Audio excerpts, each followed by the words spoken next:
20년의 오판 간병인으로 돌아온 사람, 버린 사람과 남은 사람, 그리고 뒤늦은 사랑의 고백.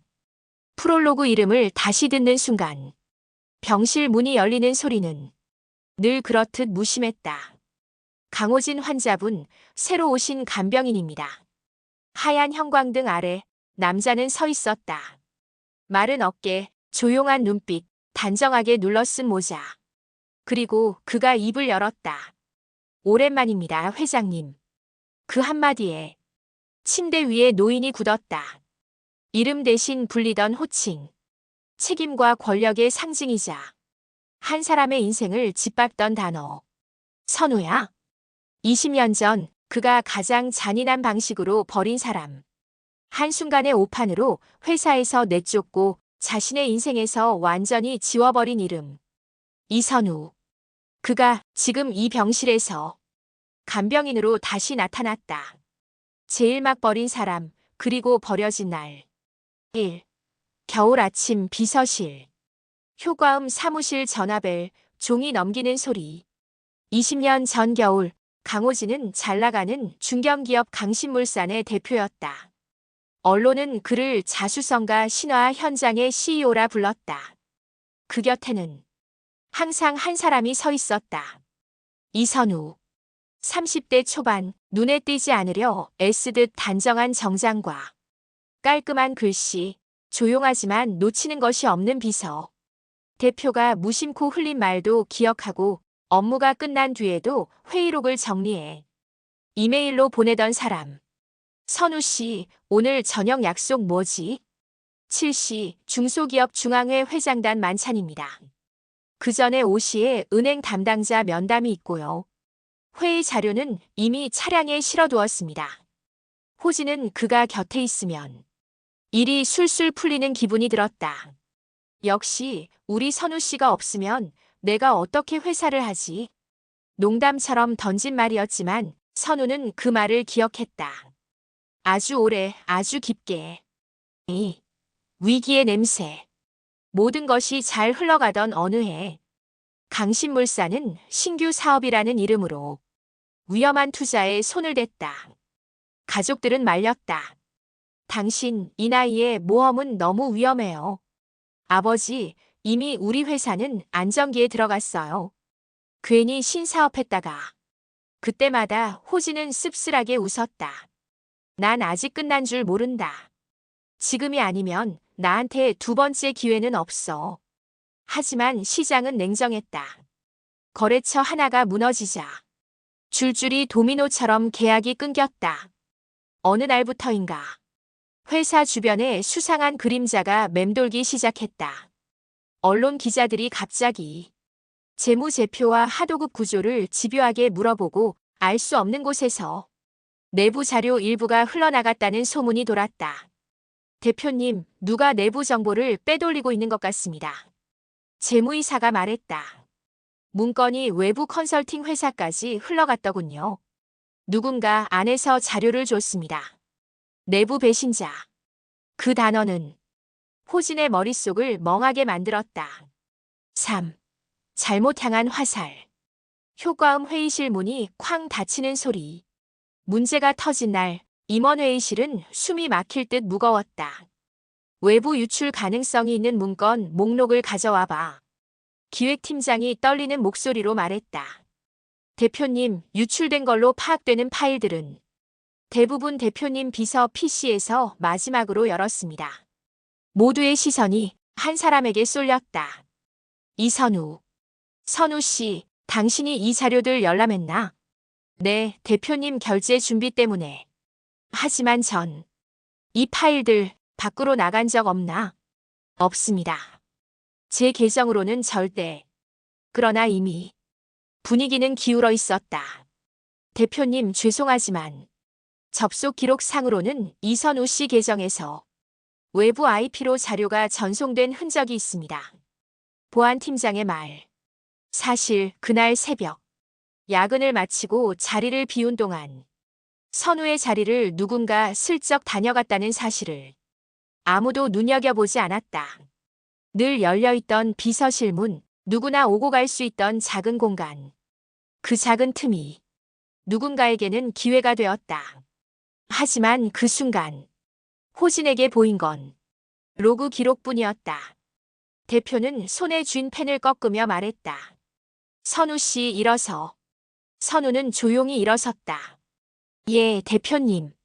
난 당신을 믿었다. 호진의 목소리엔 실망과 분노, 그리고 무엇보다 자신의 평가가 틀렸다는 자괴감이 섞여 있었다. 대표님, 그만해. 변명은 나중에 듣고 싶지도 않아. 그는 주변 시선을 신경 썼다. 위기 상황에서 리더가 보여줘야 할 건 강한 책임 추궁이라 믿었다. 당장 짐 싸. 오늘부로 그만두게. 회의실 공기마저 얼어붙었다. 대표님, 전 아닙니다. 진짜 아닙니다. 전 대표님 회사 지키고 싶어서. 웃기지 마. 누가 내 뒤통수를 쳤는지 지금 자료들이 증명하고 있어. 선우는 더 말하지 않았다. 입술을 깨물었다. 결국 그는 배신자라는 낙인을 찍힌 채 회사에서 쫓겨났다. 그날 저녁 보안팀은 천천히 입을 열었다.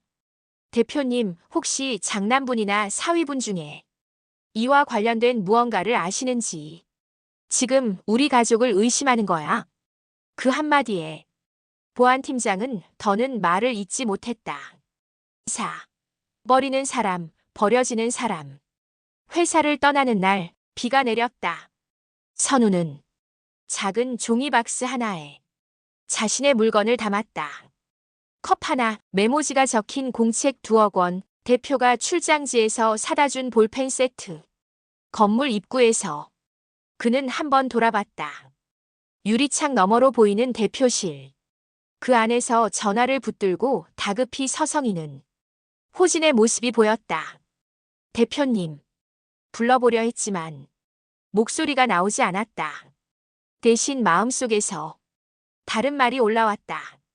그래도 대표님은 지켜야 한다.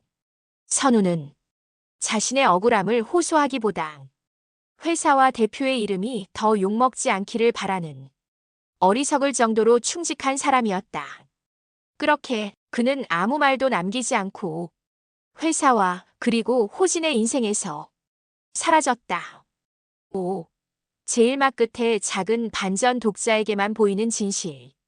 선우가 떠난 뒤 한 통의 이메일이 보안팀장에게 도착했다. 보안팀장님, 예전에 말씀드렸던 자료. 혹시 이야기 더 필요하시면 연락주세요. 발신자는 청소 용역 아르바이트생. 그날 새벽 비서실에 몰래 들어와 선우 자리에서 USB를 꽂고 있던 사람을 몰래 촬영했다는 내용이었다. 사진 속 인물은 양복을 입고 있었다.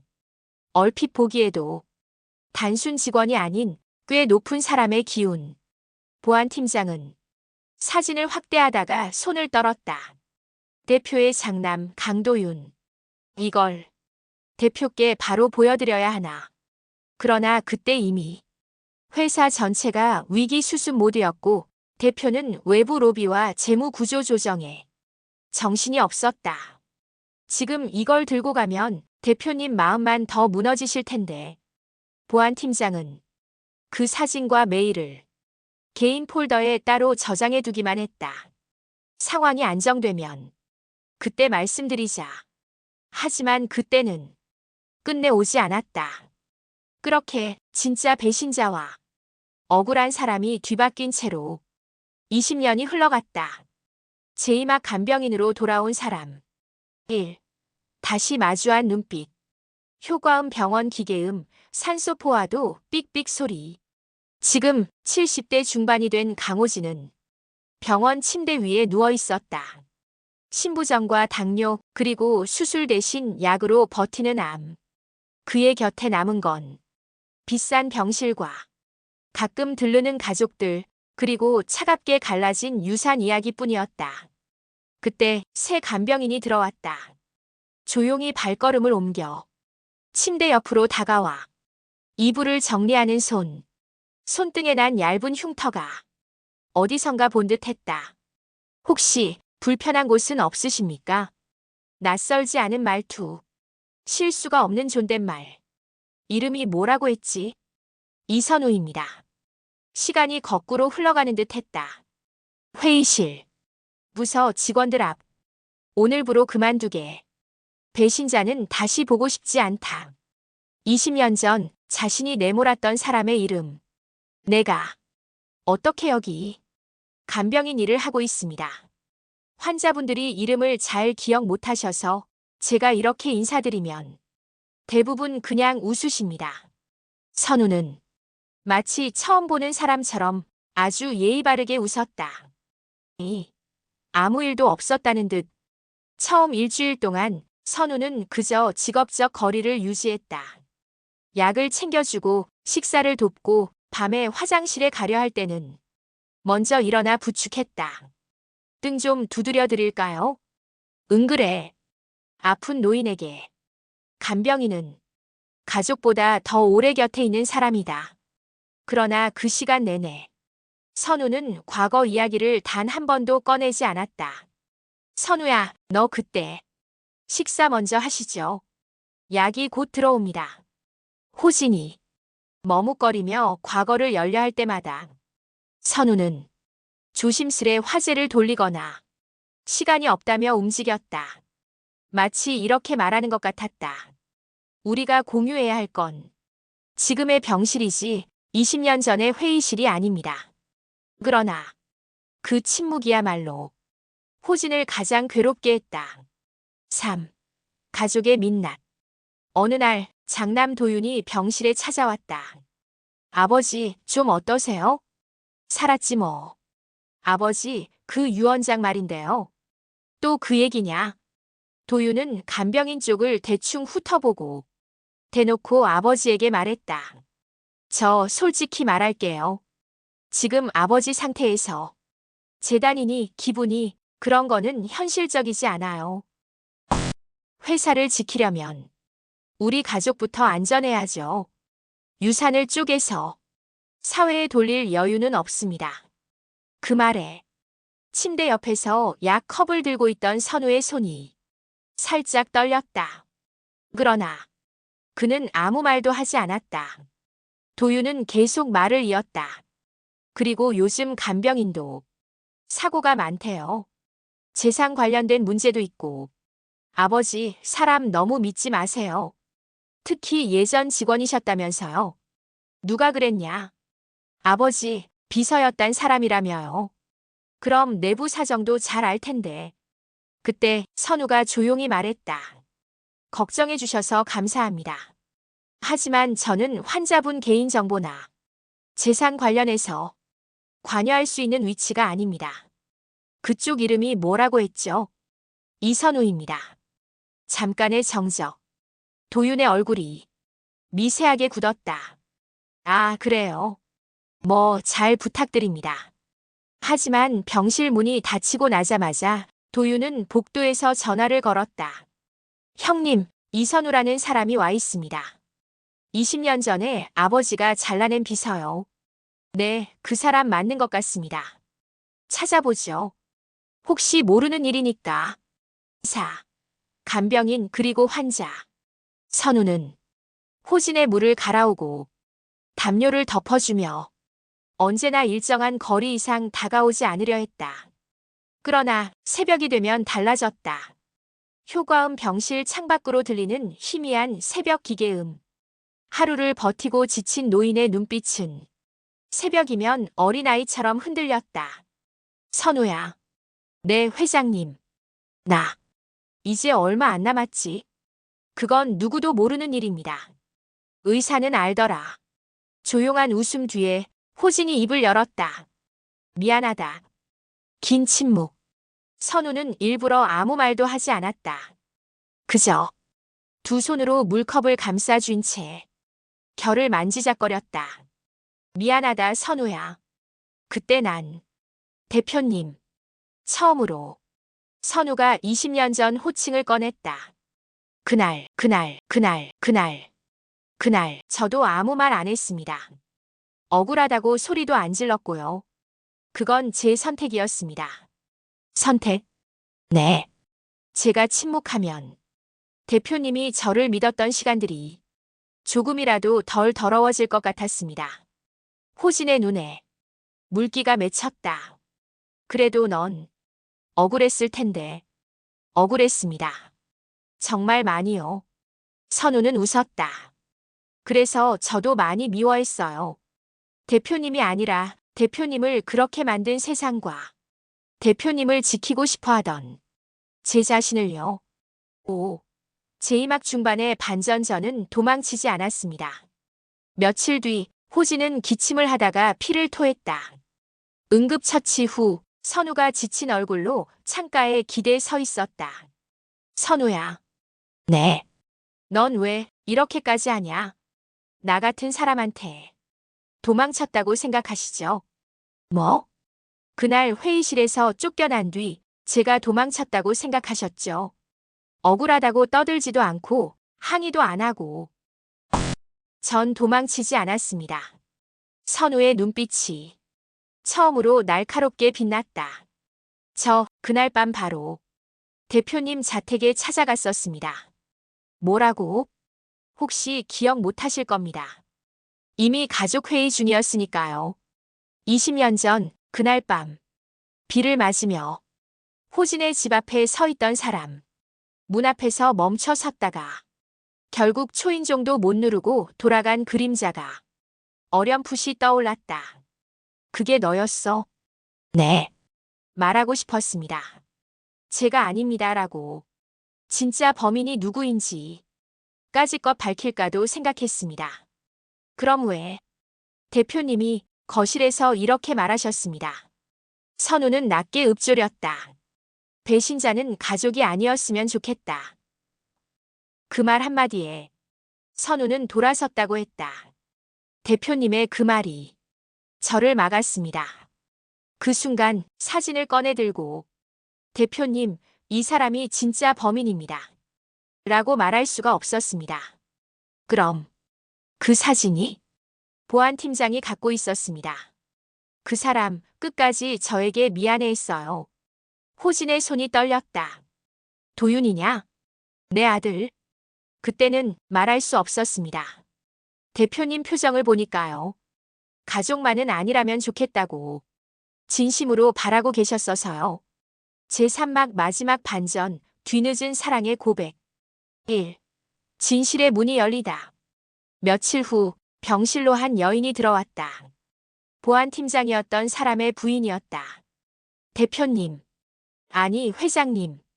오랜 세월이 흘렀지만 그녀는 여전히 고개를 깊이 숙였다. 제 남편이 돌아가시기 전에 부탁한 게 있습니다. 그녀는 손에서 봉투 하나를 꺼냈다. 이걸 꼭 회장님께 전달해달라고 했습니다. 봉투 안에는 20년 전 촬영된 사진 몇 장과 USB 하나가 들어있었다. 사진 속 인물. 밤늦은 시간 비서 자리에서 USB를 꽂고 있는 남자. 양복, 체형, 시계. 도윤이. 호진은 거의 속삭이듯 말했다. 아버지, 전 아니에요. 저 아니라니까요. 나중에 진실을 마주했을 때도 장남은 끝까지 잡아떼었다. 그날은 그냥 파일 백업하려고.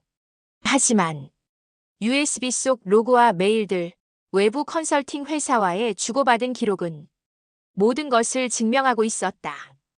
회사 안정을 위해 대표 교체가 필요합니다. 대표 자녀분이실 경우 우리는 적극적으로 지원할 용의가 있습니다. 내가 내 손으로 날려버렸구나. 진짜 배신자를 향했던 분노보다 억울한 사람에게 향했던 자신의 말이 더 크게 심장을 찔렀다. 넌 알고 있었냐? 병실에서 호진은 선우에게 물었다. 네. 선우는 솔직하게 대답했다. 그럼 왜 말 안 했어?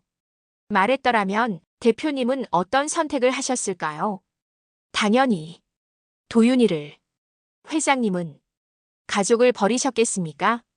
질문이 아니라 확신에 가까운 톤이었다. 그래서 저는 떠났습니다. 대표님이 지켜야 할 건 회사와 가족이라고 생각했으니까요. 저는 그 둘 사이에 껴있는 애매한 존재였고요. 또 하나의 반전 저도 시간이 많지 않습니다. 어느 저녁 호진이 숨을 고르며 말했다. 이제라도 내가 할 수 있는 게 뭐가 있을까? 회장님께서 사과하셨잖아요. 그걸로 되겠냐? 선우는 잠시 망설이다가 조심스럽게 말했다. 사실은 저도 시간이 많지 않습니다. 무슨 소리야? 제 폐 상태가 좋지 않습니다. 간병인 일을 오래 할 몸이 아니었습니다. 그럼 여기 올 게 아니라 넌 병원에 있어야지. 여기 병원이잖아요. 농담처럼 말하며 웃었지만 눈밑 그림자는 깊었다. 마지막으로 한 번만 누군가를 끝까지 돌보고 싶었습니다. 제가 끝내지 못한 관계 하나를 마무리할 수 있다면 좋겠다고 생각했습니다. 나 때문에, 내 삶까지. 회장님 때문에가 아니라 저 자신 때문에요. 선우는 고개를 들었다. 제가 제 삶을 누구 탓으로만 돌리고 싶지 않았습니다. 대표님 때문에 내 인생 망했다. 라고 말하면서 늙고 싶지 않았습니다. 그래서 대표님 간병 지원 공고를 보고 일부러 자원했습니다. 내가 나를 찾아온 거냐? 네. 이건 제 선택입니다. 3. 뒤늦은 사랑의 고백. 어느 날 새벽 심장 모니터가 불규칙하게 울려댔다. 의사가 나갔다 돌아온 뒤 조용히 말했다. 이제 정리하실 것들 정리하시죠. 그 말의 무게는 충분히 분명했다. 밤이 깊어갈수록 병실은 더 조용해졌다. 선우야, 내 회장님.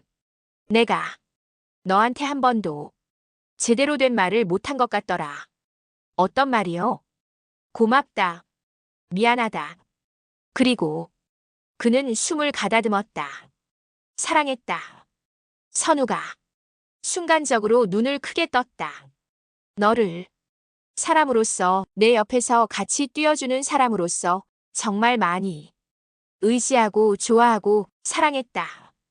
대표님, 나는 그게 어떤 이름의 감정인지도 몰랐지. 그저 비서로만 생각하면 편했으니까. 가끔 널 가족보다 더 먼저 떠올리는 내 자신이 두려웠다. 선우의 눈가에서 눈물이 흘렀다. 그래서 배신자라고 믿으니까 이상하게 안심이 되더라. 역시 사람은 믿을 게 못 돼. 라고 스스로를 속일 수 있으니까. 대표님, 이제 와서 이렇게 말해봐야 뭐가 달라지겠냐만. 그는 떨리는 손을 내밀었다. 그래도 내가 마지막까지 내 곁에 와준 게 참 고맙다. 선우는 그 손을 꽉 잡았다. 저도 대표님 많이 좋아했습니다. 그래? 네. 그래서 대표님이 저를 믿어주지 않았던 그날보다 더 아팠던 건 뭐가 더 아팠는데 대표님이 본인을 전혀 사랑하지 않는다는 얼굴로 버텨왔다는 게 보였을 때입니다. 선우는 웃으며 말했다. 대표님, 늘 자기를 제일 먼저 미워하셨잖아요. 4. 마지막 반전 유언장과 재단. 며칠 뒤 호진은 변호사를 불렀다. 유언장을 수정하겠습니다. 가족들은 난리가 났다. 아버지, 지금 정신이 온전하시냐고. 의사 소견서부터 받겠습니다. 아버지, 이건 말도 안 됩니다. 그들 앞에서 호진은 조용히 말했다. 회사 지분의 일부와 제 개인 재산 상당 부분을 이선우 장학재단 설립에 사용하겠다. 뭐라고요? 이름은 그렇게 정하지만 운영 주체와 기본 이사진은 외부 전문가들로 구성한다. 가족 중 어느 누구도 직접 관여하지 못한다. 그럼 그 재단 돈은 사실상 그 간병인에게 가는 거잖아요. 아니다. 호진은 고개를 저었다. 선우는 이미 이 재단 설립 동의를 하지 않았다. 본인 이름 쓰는 것도 끝까지 거부했다. 그럼 왜 이름이 내가 붙이는 거다. 며칠 전 선우는 진심으로 반대했었다. 재단이라니요. 전 그런 거 원치 않습니다. 내가 나한테서 가져가야 조금은 공평해진다. 전 이미 가져갔습니다. 뭘? 대표님이 다시 제 이름을 불러주셨잖아요. 결국 그는 한 가지 조건을 내걸었다. 그 재단 이름 이렇게 하면 안 될까요? 그리고 메모지에 조용히 적었다. 강호진 이선우 장학재단. 대표님이 살아온 이름도 같이 기억되도록요. 그건 둘의 마지막 협상이자 뒤늦은 동행의 선언이었다. 오, 엔딩 도망칠 수 없는 과거와 마주한 사람들. 겨울 눈이 소복이 쌓인 날. 장례식장 한편에 조용한 사진이 놓여 있었다. 정장을 입고 조금은 불편한 미소를 짓고 있는 노인. 강호진. 그 옆에는 작은 액자가 하나 더 있었다. 하얀 가운을 입고 환자를 바라보며 웃고 있는 남자. 이선우. 사람들은 물었다. 두 분 가족이셨나요? 누군가는 말했다. 아니요. 가족보다 더 깊게 서로의 마지막을 지켜준 사람들입니다. 재단 출범식 날 현관에는 이런 문구가 붙어 있었다. 한순간에 오판이 부른 상처일지라도 그 상처를 끝까지 품고 돌아오는 사람들이 세상을 바꿉니다. 병원 복도 어느 늦은 밤. 빈 병실에 아직도 누군가의 목소리가 희미하게 남아있는 듯 했다. 선우야. 네, 회장님. 미안하다. 저도 사랑했습니다, 대표님. 그 대화는 이제 더 이상 들리지 않지만 그들이 남긴 선택과 뒤늦은 사랑의 고백은 누군가의 인생 한가운데서 또 다른 이야기를 시작하고 있을지 모른다. 구독과 좋아요, 댓글도 부탁합니다.